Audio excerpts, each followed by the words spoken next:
Жаздын жарчысы мынакей Байшекейди көрүп турабыз. Бүгүн 20 февраль. Жамгыр жаап, карлардын бүт бардыгын эритип алып кетти.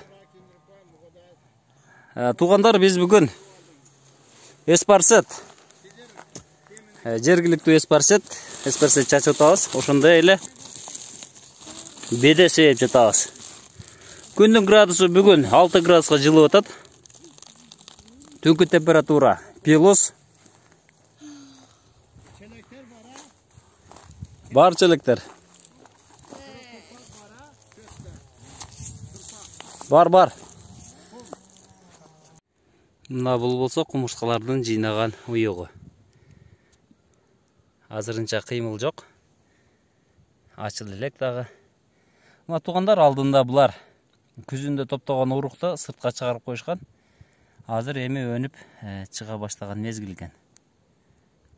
Биз чачкан уруктарды, түшкөн уруктарды бүтүндөй ушулар ошентип чогултуп алышат да.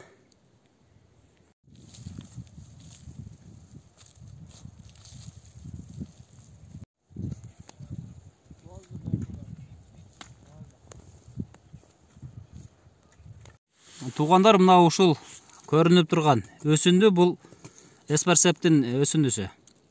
Мына ушул күзүндө чыккан. Быйыл кышында канча минус градус болду. 20 болгон болсо, демек минус 20 градуста да жаңы чыккан эспарсептин өсүндүсү өлгөн эмес. Демек суукка булар өтө туруктуу. Азыр тиксе болот. Мындан бияка эми ашып кетсе 5-6 градус суук болушу мүмкүн. Болбосо анчалык суук болбош керек. Ошондуктан кар кетери менен эспарсепти коркпой эле жерге тигип койсо болот. Бактын арасында беде сээп жаткан мезгилибиз. Бир жагына беде, бир жагына эспарсеп. Суу иче турган жагына беде септик. Жөн гана жердин бетине чачып туруп, мына ушул тырмоочу менен тырмап коюп атабыз. Бүгүн базардан килограмм кара балтаны 400 сомдон алдым. Немени болсо эспарсепти 150 сомдон алдым. 180 сом дейт. Кээ бир жерлерде Ысык көлдүкүн 180 сомдон сатып жатышат. Эспарсеп гектарына 60 килограмм себилет. Беде болсо 15-25 килограммга чейин сунушталат. Бул албетте бирөөнүн сапатына жана сиздин тиге турган жериңизге жараша болот. Эгер бизге окшогон чөптүн арасына эле чачып турган кое турган болсоңуз, анда расходу көбүрөөк болот.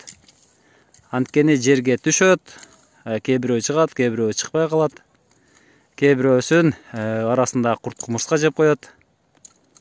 Дебеленет. Мына ошентип көктөө пайызы азаят. Беденин 1 метр жерге, квадрат метр жерге 200 түп түшүш керек. Бул албетте 100 өнсө дагы бул чоң иш болуп эсептелет. 1 квадрат метрде 100 түп беде өнө турган болсо, бул өтө чоң иш.